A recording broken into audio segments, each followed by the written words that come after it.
महाभारत संपल्यानंतर युधिष्ठिर आणि पांडव सर्वजण श्रीकृष्णाला भेटायला गेले.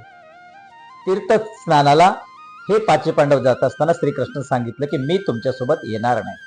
त्यावेळेस तुम्ही जातेवेळेस माझी ही तुंबडी घेऊन जा. तुंबडी म्हणजे वाटी. ती वाटी घेऊन जा.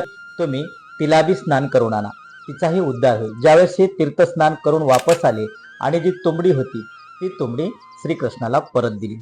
परत दिल्यानंतर त्या ठिकाणी या तुंबडीचं बी स्नान झालं असं पांडवांनी श्रीकृष्णाला सांगितलं.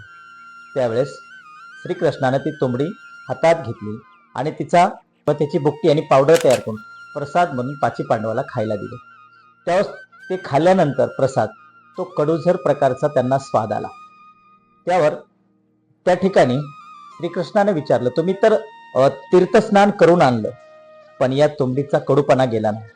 तेव्हा पांडवापैकी युधिष्ठिर म्हणाले, भगवान, कडूपणा कसा जाईल? कडूपणा तो आत आहे आणि स्नान तर हे वरवरचं झालं. मग तेव्हा श्रीकृष्णाने सांगितले, तुमच्या अंतर्मनामध्ये खूप मोठे पाप आहेत आणि ते पाप तुमचे अंतर्मनातील फक्त स्नान केल्यानं कसे धुवून जातील. अंतर्दृष्टीला उच्च करून शिस्त लावून पाप धुतली पाहिजे. ही शिस्ताई पाप धुण्याचा मार्ग आहे, ती जादू आहे. आणि खरे स्नान काय असतं हे पांडवांना त्यावेळी समजले.